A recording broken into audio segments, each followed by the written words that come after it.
it's fantastic what you were saying in your email about using this as an opportunity to gain new skills. I think this is such a valuable thing to be able to do to capture this sort of conversation. It's not just a lockdown, it's just a lifetime habit of mine. It comes from my very early upbringing, because I grew up in a household where my parents were both illiterate. So from the very beginning, when I started learning to read at school, there was never anybody at home who could ever help me with anything. So in that situation, you have to be very self-reliant. And I continued that way throughout my life. It was the age of 60 when I decided I wanted a website, for example. I bought several books on building websites and then started constructing a website. Excellent. It's a very important lesson, I think, that anyone can learn pretty much anything. That's right. You just have to want to set your mind to it. Obviously, there are some things where you need some level of ability, like trying to play a musical instrument, for example. But basic skills, languages, etc., you can learn if you want to. Yes, absolutely. I love those books for dummies. Whenever I'm not sure on a subject, I get the book for dummies, because it just takes away all the pretension, reminds me that I really am a dummy. But that's right. I did actually read Websites for Dummies, although that wasn't the one that provided the most help. But I decided to sort of try that one. I haven't read very many of them. I do actually own a copy of Islam for Dummies, which I bought because some of these wannabe terrorists tend to buy them. And I thought it'd be useful to read what they read, but it's one of my massive stock of unread books. I was going to ask whether it was any good. I'd be interested to see, because there's also that Oxford University Press imprint, what's it called? The Very Short Introductions, which seems to me to just be a slightly more highbrow version of the same thing. But they're rather good, I think. Right. I don't know. Perhaps there's danger in thinking that one can sort of kind of compress everything into a miniature summary, but you've got to start somewhere. Yeah. Anyway, would it be helpful for me to tell you a bit about myself? Yes, just quickly. Yeah. So I got involved with Parallel Histories a couple of months back to start creating this blog for them. I think well, for me, the idea is that it's still sort of working on the philosophy that Parallel History stands for, but it's kind of a platform to explore it in a slightly broader context. So looking at a variety of different periods of history, and not always sort of directly looking at conflicts, but trying to use the exercises that Parallel Histories sort of advocates to look at history in a more revisionist way. So that's what I'm trying to accomplish, and also using it as a platform for younger historians to start practicing the skills and the writing craft and that kind of thing. So that's how I'm involved. But in my day job, I'm a researcher for a company called RSG Consulting, who do research for the legal profession, and we publish reports for the Financial Times. So that's sort of what pays the bills, is right. Is that, which is, I'm not a lawyer by training, so it's always quite intellectually challenging, but fascinating as a result. We're just working on a report for North America at the moment, so talking to lots of litigators and finance lawyers about the sort of challenges of the day, which is really fascinating work. So that's me. Well, I've actually been interested in law since I was a teenager, because in the public library in Manchester, when I was just sort of browsing generally, I came across this book with a fascinating sort of title. It captured you straight away.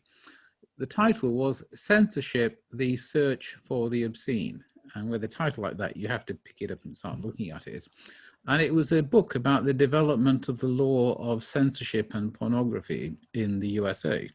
So I borrowed it, read it, and then read another book in the same series called Privacy, the Right to be Left Alone. And that's when I first became familiar with the names of some of the great jurists on the US Supreme Court and some of the sort of leading cases. Didn't pursue anything straight away, but it meant I was sort of primed and ready for later in life, when I started training as a chartered accountant, for example, and you have to study law as part of your chartered accountancy training. And most chartered accountants trainees are happy to use sort of potted things, you know, law for accountants or company law for accountants. I didn't. I mean, I read those, but I also went out and bought university level law books for law students like Cheshire and Fivefoot on contracts and read them from cover to cover. So obviously you get a much deeper knowledge of the law that way than if you're relying on law for accountants. Yes, I can imagine. Yeah. Do you think it makes the job more enjoyable? It makes it more enjoyable. It makes learning it much more interesting, because those potted books are actually very, very dull and boring as well. Whereas once you get into case law, it's really totally absorbing. So, for example, there's a whole category in English law of contracts that are void on grounds of public policy. So if you, for example, if you and I enter into a contract where I pay you to murder Michael Davies, the question is, if you don't perform that contract, can I sue you for failure to keep to the contract? Mm. You won't be surprised to find the answer is no. A contract of that kind is clearly void on grounds of public policy. But slightly more borderline are questions where, for example, a prostitute hired a horse and carriage to take her to sort of solicit her trade and failed to keep her obligations. Was that contract enforceable or not? And there's this whole category of contracts and the different reasons why a contract might be void on grounds of public policy. That's just one of the things I sort of casually remember from Cheshire and Fivefoot. And secondly, it means you're far more equipped for your practicing career later on, when as an accountant, you don't ever give legal advice because it's too dangerous, you're liable to get sued, you're not properly qualified, etc. But it really is important to know if the lawyers are telling you complete nonsense. And the highlight of my career like that was probably quite late on in my 50s, when I had a meeting where there were 3 firms of lawyers, and it was a conference call, I think, rather than a physical meeting. And I had to gradually maneuver all 3 firms of lawyers into understanding that what they were telling me about company law and the ability of this unlimited company to pay dividends was completely wrong, because they'd forgotten that the company was unlimited rather than limited. And it doesn't work if you just tell them you're wrong, because who are you, an accountant, to tell these magic circle law firms and so on that they're wrong? But you have to gradually maneuver them by asking them the right questions until they realize that they got it wrong. It's so interesting because they charge so much money for that to still be the case. Yeah. Where you have to sort of maneuver them around. I think because we work a lot at trying to make lawyers more innovative and better at not being that way, and understanding that if you're going to charge clients that much money, you need to be a bit more proactive. But it's fascinating that it's just the way the industry has been built. It's not culturally predisposed to do that with the whole partnership model and things. It doesn't necessarily always encourage you to have that creative way of thinking and empathetic way of thinking. So it's yes, it's interesting to hear you say that. Right. So in terms of how you got involved with Parallel Histories, what is it that drew you to this charity and this project? It's quite simple. Round about sort of 4 years ago, 2016 probably, I could look up the exact date. You can find it on my website, because I speak for a charity called Speakers for Schools. It's one of the things somebody just introduced me to it, and their model is that they have a panel of speakers that they offer to state schools. It's a charity set up by Robert Peston after his wife died of cancer. And the speaker speaks for free and claims no traveling expenses, which makes it easy for the school because otherwise schools have all kinds of logistical problems, even to find sort of £20 worth of sort of petrol or something. Mm. And I did a talk at Royal Lancaster Grammar School on the subject, how can you as a practicing Muslim, or as a devout Muslim, support a government that has attacked Muslims all around the world, chosen by the Sixth Form. So I went there and spoke on that, and Michael Davies was the guy who hosted it, organized it, showed me around the school afterwards, and told me about this vision they had about parallel histories, and we just stayed in touch. I always try to stay in touch with everybody I meet. You don't always succeed, but my address book just sort of grows and grows. It's about 8,500 at the moment. And so when he did get Parallel History started, I, particularly because his first project was the Middle East, I stayed connected with him. I'm now a small annual donor. I give 100 quid a year to Parallel Histories. I've attended the first 2 Parallel Histories conferences at the House of Lords, which for me is very easy because I've got a flat in London and I spend 3/4 of my time in London, apart from when coronavirus is pandemic. And so that's anyway the background to the relationship. Great. What do you think is the value of teaching the Israel-Palestine conflict? Of all the conflicts one could choose, what is the value in students sort of tackling that one? Well, it's one of the most intensely contested conflicts, particularly when you look at the size of the audience, because there are all kinds of conflicts that are contested. Let's take one right now that is actually the subject of violence, Nagorno-Karabakh.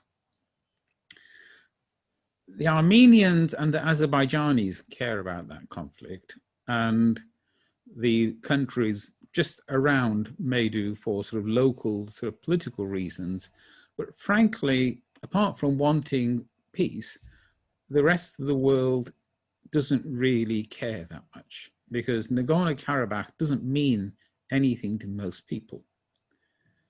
When it's Jerusalem, it's a very, very different kettle of fish. So you've got millions, about 1.5 billion Muslims around the world who care about the Israel-Palestine conflict for that reason. You've got a mere sort of 14 million Jews in the world, but they all care, obviously. But again, you've got about 2 billion Christians, and most of them, all of them care about Jerusalem. Some of them, like American evangelicals, care intensely. So this is a conflict that has more interested non-participants than any other conflict in the world you could possibly name. Yes, it's sort of extraordinary. To sort of taking it back a step, really, perhaps I should have asked you this first. What has your experience been of studying history throughout your life, in terms of how you studied it at school and how you've kind of approached the study of history as an adult? I've been interested in history virtually all my life. I mean, I'm one of these people who's been interested in a lot of things. I've had intense interest in science. The very first book I ever borrowed from a public library was a book of home chemistry experiments. But equally, I've always been interested in history, partly because you get very early into things like Greek mythology. So I read the Iliad probably about the age of 9 for the first time. I've certainly read it multiple times. I was really absorbed in Greek myths. I've been interested in Norse mythology. And of course, you move on from mythology to reading about the history. As a teenager, I read a lot of historical fiction, as well as sort of proper history books. As a teenager, I read 4.5 volumes of Winston Churchill's 6-volume history of World War II. So I've always been a big reader of serious history, as well as historical fiction, although historical fiction I gave up sort of quite a long time ago, because you have limited time, and most of the fiction I've been interested in has been science fiction or some of the major Russian classics. But I've always been reading about history. Some of my sort of more recent things that I've read, specifically, 1948, Benny Morris, but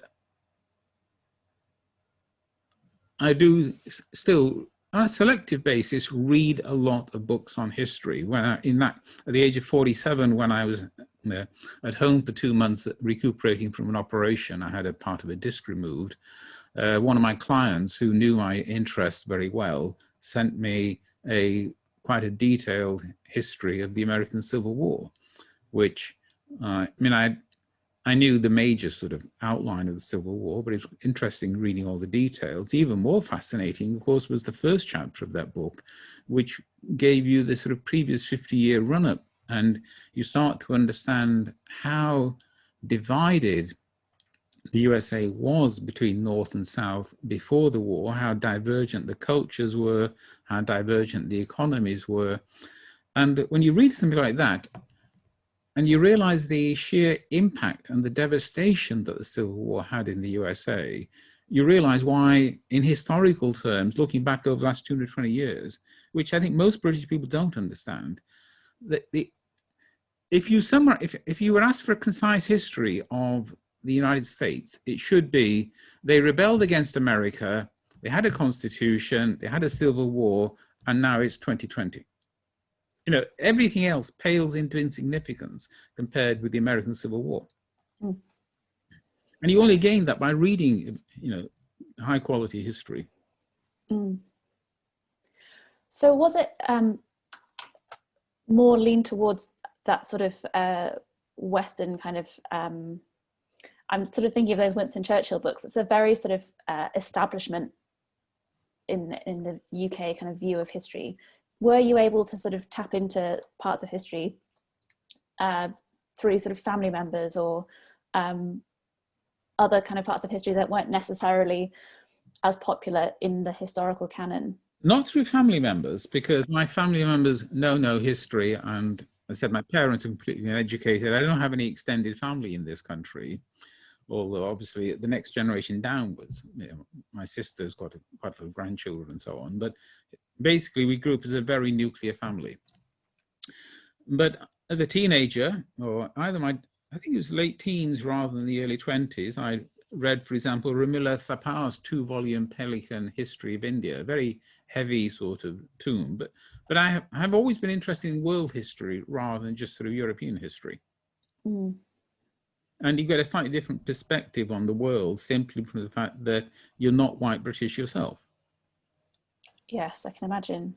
Yeah. What do you think about these campaigns that are going on to try and decolonize the curriculum and bring that more into the mainstream of history education? Broadly, I support them. There is a terrible, one of my other charitable activities is that I'm a trustee of a small charity called Curriculum for Cohesion, which you'll find very easily if you just search for the words. And it's led by Matthew Wilkinson, who's a very interesting person in his own right. He is the great-grandson of the Lord Jellicoe, who led the British fleet at Jutland. He was head boy at Eton, went to Trinity College, Cambridge, and he converted to Islam about the time he finished at Trinity. He's been a Muslim for well over 20 years now. And became a history teacher. And when the national curriculum for history was being revised, along with the rest of the national curriculum in 2012, he came to me a couple of years prior to that to say, we need to get more input because there's a massive absence of understanding about Islamic history in the national curriculum. And absences are as important as presences. If you think back to your own education, it's very easy to know what you were taught. It's very easy to miss the importance of what you were not taught because you weren't taught it. But sometimes the absence is as important as the presence. And yes.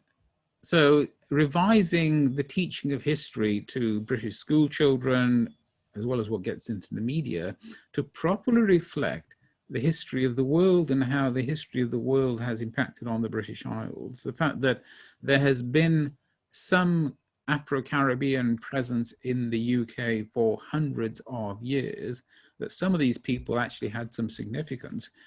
If you look at the way that World War I was taught until very recently, it was as if it was an all-white British army fighting in France, and that was World War I.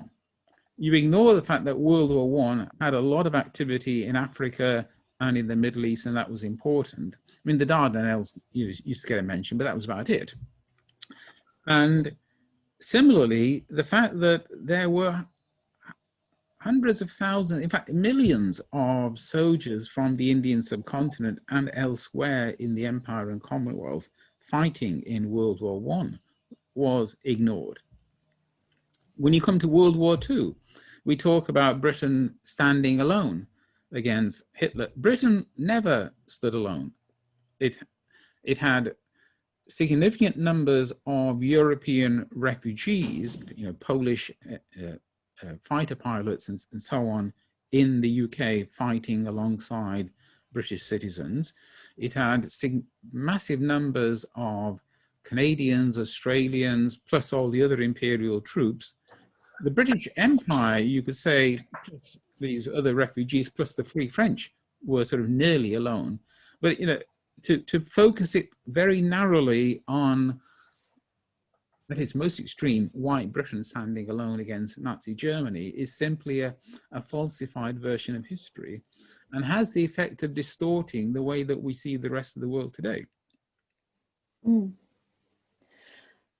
Do you think that the sort of continuation of that, although it's probably becoming less extreme these days, is it a sort of a laziness and a sort of just not bothering to move on from the traditions of the past? Or is it a sort of intentional kind of agenda on the part of people in power to sort of promote one narrative?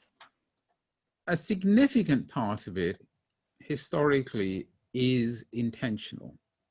So if you move to a slightly different topic for a moment, the contribution of Islam to intellectual development, or the contribution of Muslims rather than Islam, so Arab Muslims in particular, in the areas of medicine, science, optics, etc., where Oxford and Cambridge had chairs of Arabic and have had for centuries, because of course in those days learning was genuinely international, and a lot of it used to come from Arabic-speaking parts of the world. Well, Christian churches, which are in competition with Islam, both are proselytizing religions, have always had a vested interest in basically keeping stum about Islam and its contributions as much as possible. It's straightforward competition between two companies that are out to sell a product.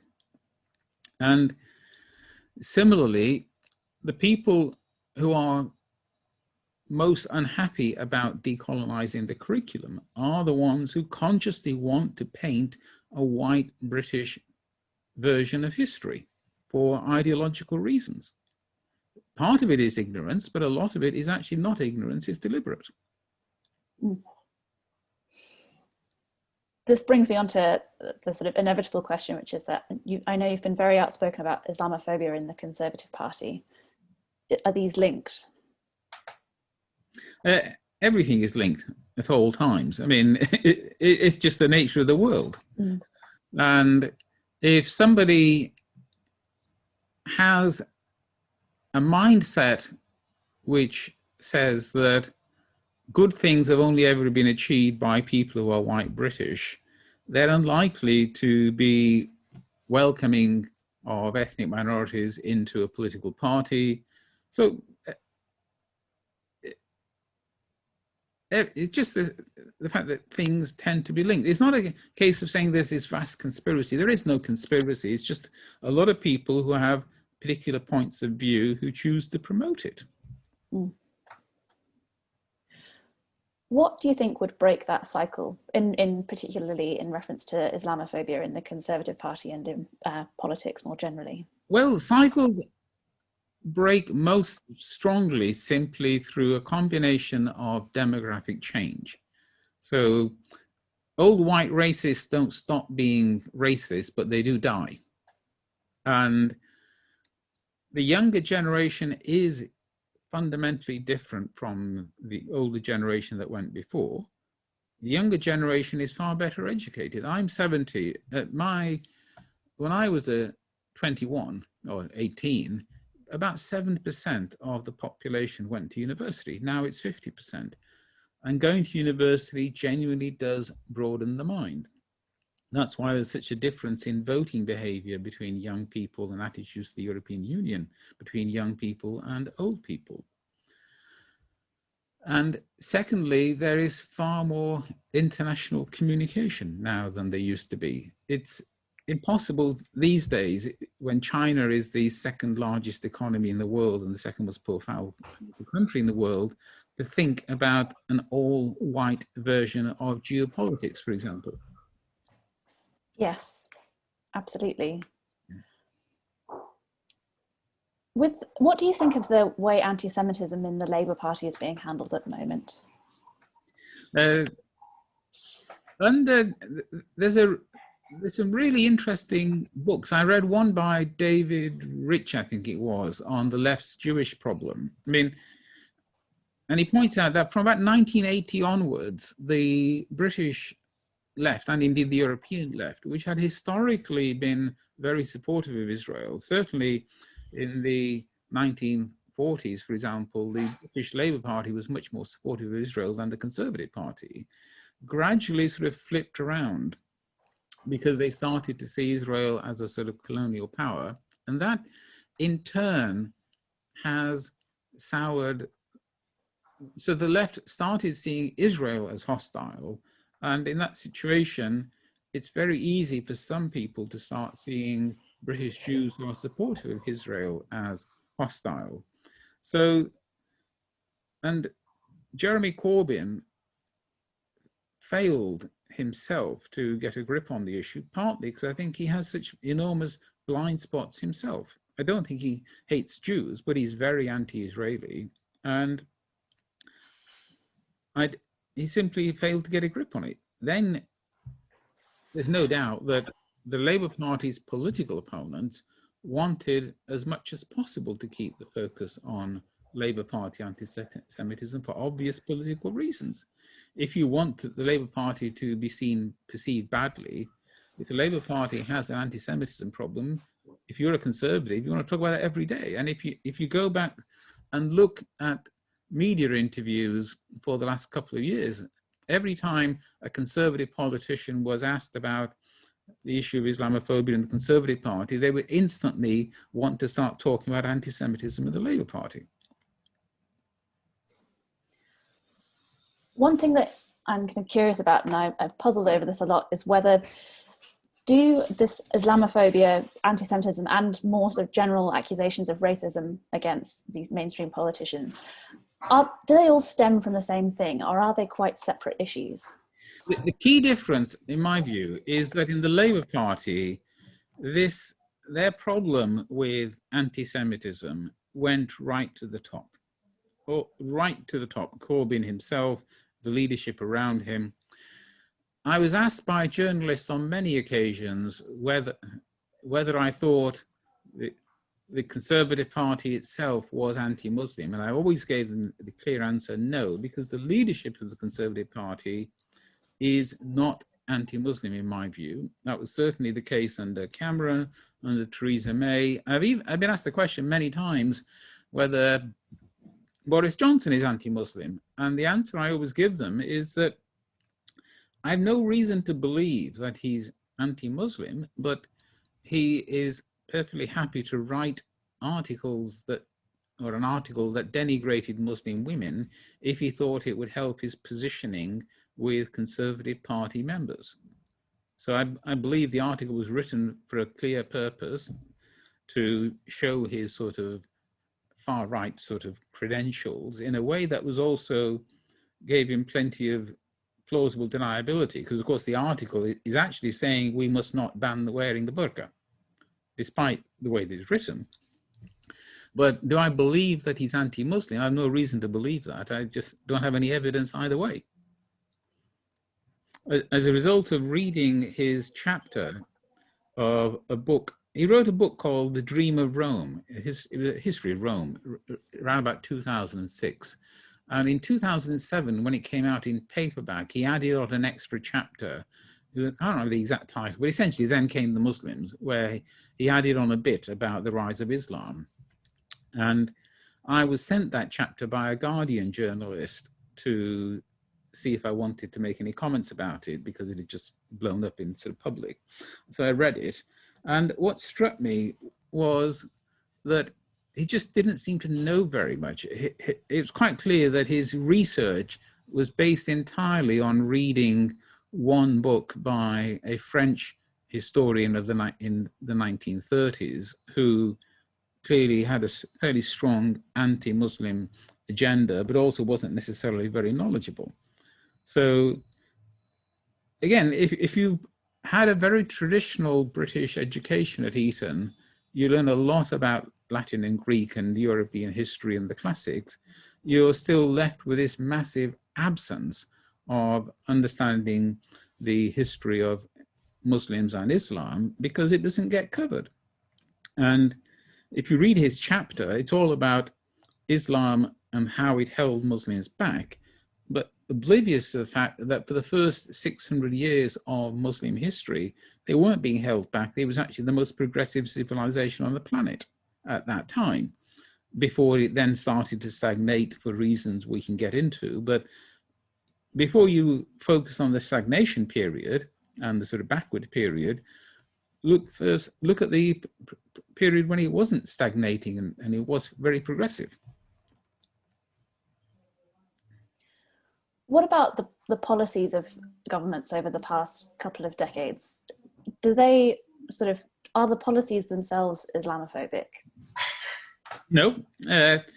Again, if you look at the issue of terrorism, which is understandably at the forefront of everybody's mind, both the Tony Blair government, Tony Blair was always categorical about distinguishing between Islamist extremism and Islam. Gordon Brown didn't actually talk about it very much. He was only prime minister for a few years and in the middle of the global financial crisis. Cameron, likewise, always took great pains to distinguish between the two. One of Cameron's problems in particular, because I got involved in the political space round about then. In fact, the very first time I was ever on the national news was in 2011, when the BBC rang me up to go on to the news, because Cameron made his speech at the Munich Security Conference about terrorism, extremism, etc. And I was one of the few, or possibly just about the only Muslim they could find, who was willing to speak up in favor of Cameron. And I was deputy chairman of the Conservative Muslim Forum at the time. And that's something I ended up doing on quite a few occasions in subsequent years when Cameron made major speeches about terrorism, Islamist extremism, etc. And the problem always was that Cameron never quite mastered how to get his message across in a way that sounded more sympathetic. So he never sounded sympathetic to Muslims, although if you read what he was saying, it was crystal clear that he was totally accepting of the role of Muslims in British life, Islam as a major world religion, etc., while being opposed to the ideology that leads people to support Al-Qaeda and extremism. But it just wasn't very effective at communicating it. This is quite a useful segue into the broader question of the nature of public discourse. Has it sort of changed in the past few years? And what has that change been? Well, let's leave aside complete outliers like Donald Trump and fake news in America. But in general, I think the quality of public discourse has declined, in particular because some politicians are now much more cavalier with the truth. There was historically a pattern in the past. You could disagree about what you wanted to do and have people had different opinions, but they were willing to agree on the facts. And it was very rare for politicians to lie outright, except, if it's a case, for example, of somebody saying, I did not have an affair when they were having an affair, but they knew they were lying. You now get a situation where when leading politicians are much more cavalier about the truth. So let's take a very concrete example. Boris Johnson was asked during an interview he gave at JCB in, I think, the beginning of 2019 about what he'd said about Turkey joining the European Union during the EU referendum campaign. And he categorically denied on camera that he'd ever said anything like the EU, Turkey joining the EU. Of course, within hours, there were clips all over the place about him having said exactly that. And I don't think he was consciously trying to deceive when he denied it. He just didn't seem to care about checking. I mean, he could either have said, did I really say that? Or, I will need to check what I had said 4 years ago. But to simply, I mean, in the reality is he must have known what he said in 2016. People don't forget. If you've made the same speech several times and made the same point on multiple occasions, I don't know how he thought he could get away with it, but he just doesn't seem to care. And that really is debasing public discourse. Mm. Is that linked at all to his sort of apparent just lack of information when it came to speaking on the history of Islam? Do you think there's a sort of pattern here of him just not actually knowing very much? In Mr. Johnson's case, and I've never met him. I mean, I have. I attended one meeting for about an hour that he chaired at City Hall with about 15 Muslims around the table to do with extremism and things like that. But apart from that one occasion, I haven't met him. But my long distance perception of him is that he's pretty lazy in terms of acquiring knowledge, and that he says things because people want to hear them. So he says what he thinks that people want to hear, rather than thinking through in an organized way what his policy should be and then sticking to it. That, in my view, is also why he's been so catastrophic dealing with coronavirus. Doesn't want to give people bad news. Compare him with Angela Merkel. Yes, the most straightforward person on the planet. Sorry, the question I was just about to ask has just fallen out of my head when I thought about Angela Merkel. So this is quite a good kind of circle back round to the purpose of Parallel Histories, in terms of how can we sort of at a grassroots level try to train the next generation of young people so that they can do a better job at public discourse? Well, Parallel Histories is a good place to start, because what you have to do on issues where people have very strong opinions, they need to learn to understand that there is an opposite point of view, and they need to be able to engage with that opposite point of view in a fair amount of detail, even if ultimately they don't necessarily accept it. And I talk quite regularly to Muslim audiences about the Israel-Palestine conflict.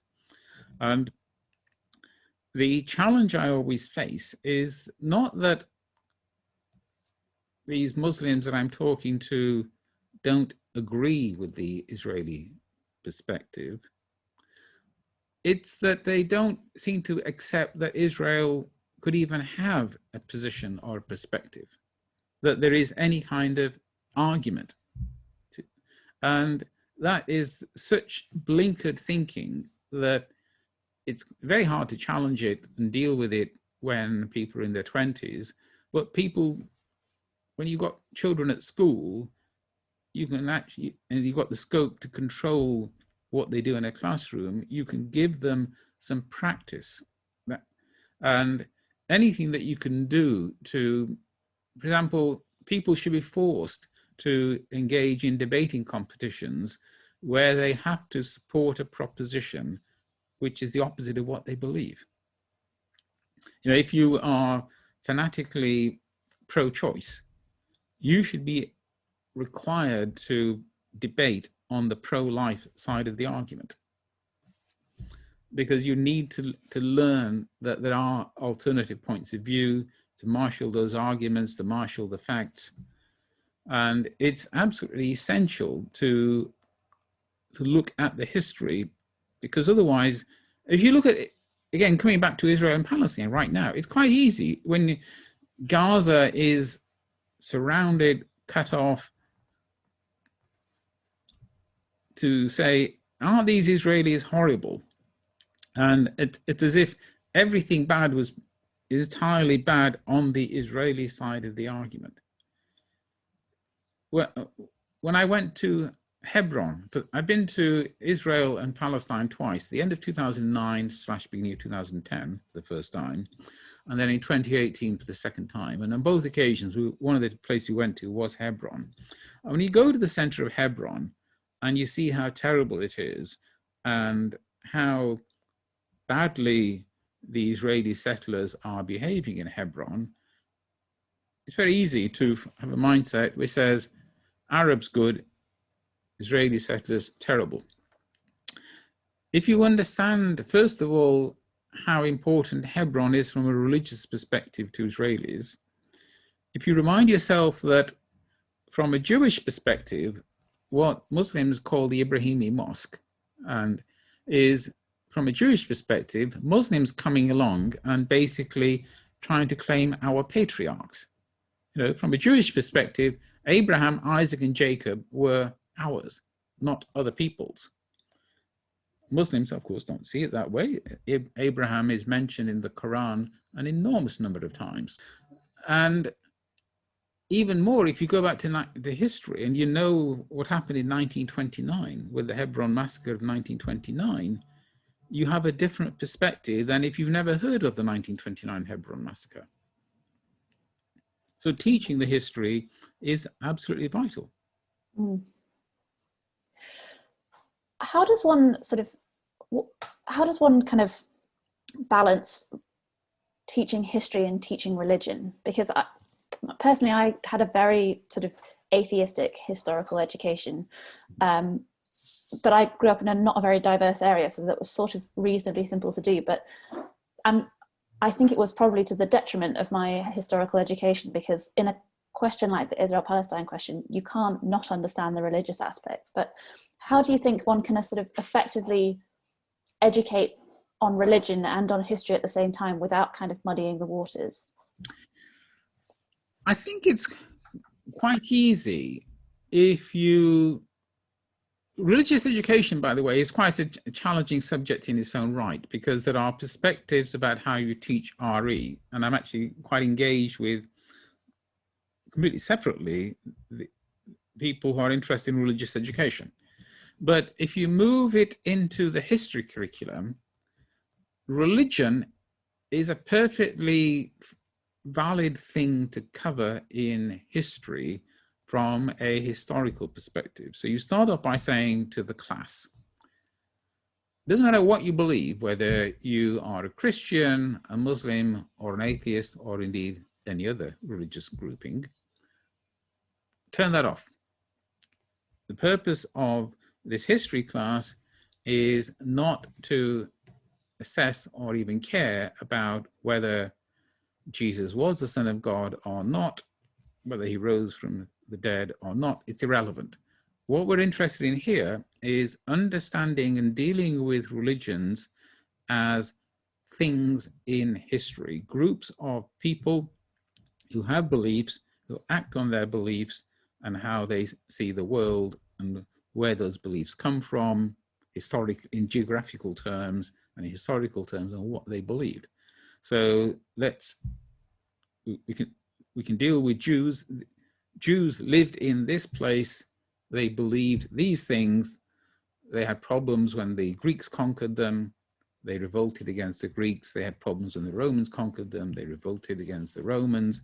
Then when the Roman Empire converted to Christianity, this happened. You can cover the history in a lot of detail, including teaching people in what they need to know about the different belief systems without ever bothering about whether these belief systems are valid or invalid, to be able to teach the history coherently. Because you can't make sense of the history while ignoring the fact that the actors in history believe certain things.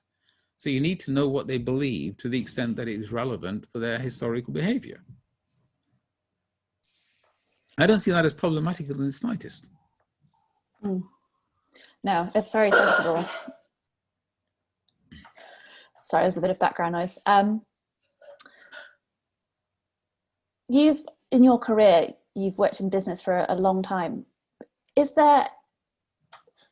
these subjects cross at all?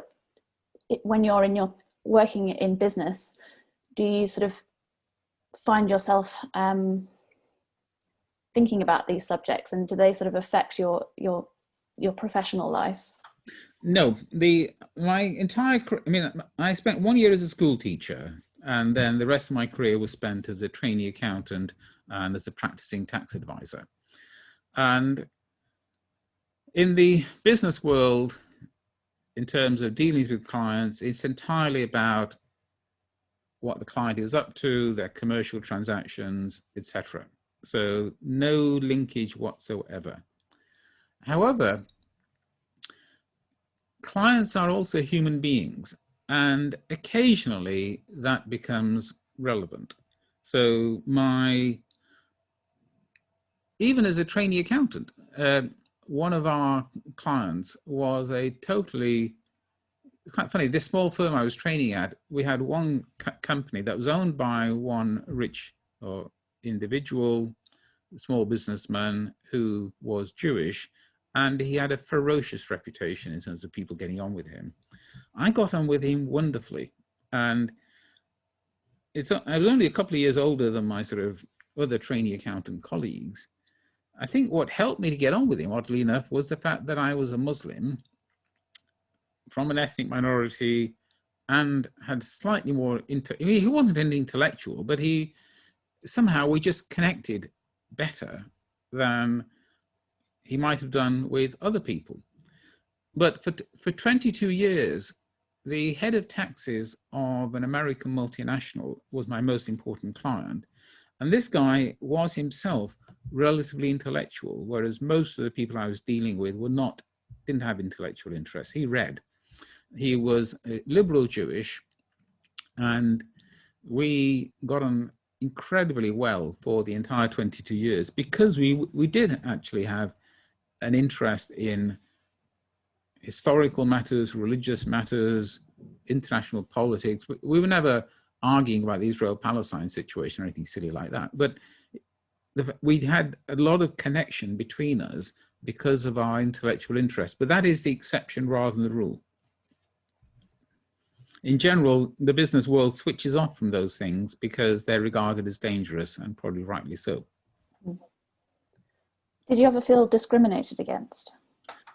Nope. Well, I can give you one concrete illustration of real discrimination.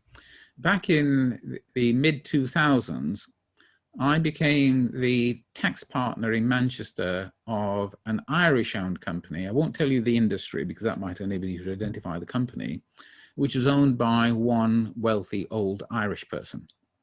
And I remember the senior tax partner coming in to see me feeling very embarrassed because this old Irish guy had learned, and he wasn't really hiding anything, you know, he, as paperwork maybe somewhere got mentioned, that his tax partner in the UK was a Muslim called Mohammed Amin, and he was very racist. He didn't want to have, you know, a Pakistani sort of tax partner. And what we agreed to do, rather than making a big stand on the issue, because frankly, it was a valuable client and the firm doesn't want to lose the client, the senior manager on this job below me was very bright, up and coming, and we agreed, and he was likely to get promoted to partner the next year or so anyway. We agreed that for the next year or so, he would carry on running the job, but I would remain the tax partner, but I would simply disappear from the written record. I didn't need to attend meetings. Things would not be signed by me. They would be signed in the name of Chris Green and so on. And that solved the problem. And you could argue that it was a cop-out by PwC, but I was as supportive of the cop-out as anybody else, because, you know, why risk, you know, losing the client relationship? That's the only concrete example of discrimination I can point to in my professional career. Obviously, there may have been cases where, particularly when you're pitching for work, you fail because you're discriminated against, but you never know. I've always believed that it becomes far too easy an excuse for people to say I was discriminated against. So I've never thought of it as a potential reason for not winning something. You didn't win it because you weren't good enough, your proposal document wasn't good enough, etc. But in terms of working relationships with people, once I had them as clients, I always had very strong working relationships, just because of the way that I tend to sort of deal with people, apart from one person where, frankly, I totally destroyed a relationship because I was too dismissive about this guy's obsession with animal welfare, which was just wrong of me. He wanted to organize a petition about the export of live horses from the UK to France for, you know, animal meat.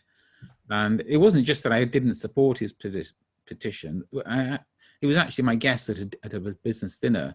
I think I was just far too critical about it, in terms of being too, even in my early 40s, I was too young and sort of brash. You know, you mature as you get older. I wouldn't do it again. If somebody had views I disagreed with, I would just find a quiet way of distinguishing myself from those views. But it wasn't racism at all. Yeah, that's very interesting, because it's such a universal lesson as well. What do you think about this? It seems that in the business community and law firms and all of these major organizations are starting to take diversity incredibly seriously and investing seriously in it. What do you think about that? Will it be of benefit, or? Yes, I mean, Kieran Poynter, who was the senior partner at PricewaterhouseCoopers from 2000 to 2008, I overlapped with him. Obviously, we were partners throughout the period, but in particular from 2003 onwards, I was on the firm's supervisory board. So I used to see the senior partner for a long meeting every month, and also other special meetings as well. So you get to see the guy in action a great deal. And he always used to make the same point, that diversity wasn't just morally right, it was important from a business perspective. First of all, in terms of winning work at clients, it was quite clear that if we turned up to many clients with a team of all old white men, we weren't going to get the work. You have to be, for that reason alone, you have to be diverse. But secondly, if you're cutting yourself off from an enormous amount of potential talent. So at the extreme, if we don't have women partners, we are cutting ourselves off from half the population in terms of the potentially most talented people. You want the most talented people you can get, not just the most talented men you can get, or the most talented white men you can get. So you're cutting yourself off from potential talent. And then once you've hired them, if you don't promote them and lose them, you're wasting all the money you spent on training them. And finally, and again, this is something I've become more conscious of over time, is that there's an enormous danger in all organizations of groupthink, and the more diverse are the backgrounds and perspectives of the people in a team, generally the better that team will make decisions. That's certainly one of the areas where I've always helped, because quite apart from being from an ethnic minority, I tend to think about things in a very different way from most people, just because of the person I am. These are personal to me rather than the groups that I belong to. And therefore, that's a contribution I bring to the teams that I'm part of. Absolutely. it's such an important subject. I was listening to a lawyer from the States called Neil Katyal, who I think worked for the Attorney General in a sort of senior legal position. And he was talking about the importance of how, well, they feel that they're losing sort of cognitive diversity, particularly in the form of people from different sides of the political spectrum working together. And he felt that that was incredibly important to try and protect that, because you need to sort of promote a level of dissent in your team in order to sort of come to the best solutions. Absolutely. The team should be as diverse as possible. So diverse in terms of their attitudes to, on the left-right spectrum, their attitudes to socialism and capitalism, religious beliefs, you name it. The greater the level of diversity, the better. I wanted to finish on slightly lighter fare on the subject of teachers. So, because I think on the subject of education, it's sort of impossible to not mention them. I wondered if you've had any history teachers or more generally teachers in your life who you particularly remember as being really good at their job and really extraordinary teachers. Yes, I mean, from my school days, I can't think of people beyond that because your interactions with teachers after that tend to be very brief. So I will go and speak at a school, I will meet somebody briefly, get shown around and then sort of leave. And generally it's an interaction that sort of doesn't last. Michael Davies was an exception because of the person that he is and because of his project and his interest and the fact that he took them forward. But from my school days, some teachers were incredibly inspiring and you still remember them, particularly in things like, the mathematics teachers that I had. And you also reflect on your own sort of behavior as a pupil. I still remember one minor incident which I'd like to share because it's that we were having a HM inspectors were inspecting our grammar school that I was at, and in a history, in a Latin class, we were covering the word scutum, which means sheath, I think, for a sword. And I asked the teacher, the Latin teacher, is that where the word scutage comes from that we covered in history? And it was either that or it was a history class, but I think it was that way around. But anyway, and you could almost see the teacher glowing, knowing that it was HMI at the back of the room observing this class, because it's exactly the kind of interaction you want to have with a pupil when there's an HM inspector of taxes in the room. And I remember joking afterwards with my sort of school colleagues as to, whether I should ask the teacher to pay me afterwards. So that's the lesson for teachers to take away from this, is to find ways to cultivate those kind of spontaneous questions, and the interconnected thoughts. That's right. And also just generally to push the classes. I remember further mathematics. There was a class in further, I think it was in further maths, where we were doing calculations. I don't know if you've done differential and integral calculus or not, but you need to be able to do that for part of this. But essentially, you can prove very easily that if you have, about Newton's laws of gravity, that matter attracts and so on. Well, imagine you've got a perfectly uniform hollow shell, like a football, but any thickness you want of the shell, then it's empty inside and there is an outside.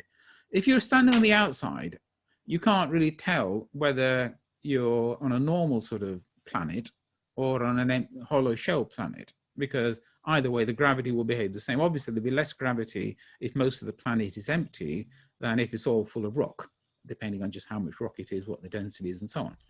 Well, the really interesting thing is that you can prove mathematically very easily, making the assumption that it's perfectly spherical, perfectly uniform, that if you were on the inside of that shell, there will be zero gravity everywhere. And that's a really interesting mathematical result, because if you imagine yourself next to one of the walls, you're very close to that bit of wall, and that's therefore powerful gravity in the sense that the distance is low, because the formula is mass 1 times mass 2 divided by r squared, where r is the distance between the two masses. But then you've got all the rest of the planet, that hollow shell on the other side, pulling you the other way, but it's further away. And you can prove mathematically that they exactly cancel out, and they cancel out throughout the whole of that spherical space inside the hollow shell. And you can do that with calculus. And if I had to do it now, I'd struggle, because I haven't done calculus for 40 years. I mean, but I could probably get there eventually with a bit of help. Certainly if I open the textbook, I find it quite easy. But it's a kind of mind-blowing result that you never forget. And we did that in class. Yes, it is great. I think that we all have those moments of just sort of like a light bulb going off. I know it's cliched, but things that you never forget. And I think as you learn them, you sort of think, I'm never going to forget this. Yeah. And what is a shame is when teaching becomes too much of drilling people for tests and things like that. Mm. Yes, I agree. Mm. I also think it's a total waste of time, because if you've taught something to someone properly, they know it in the test. Yes. And they know it 40 years later if they get tested again. Yes. Very, very interesting. Thank you so much for your time. This has been fascinating. Right.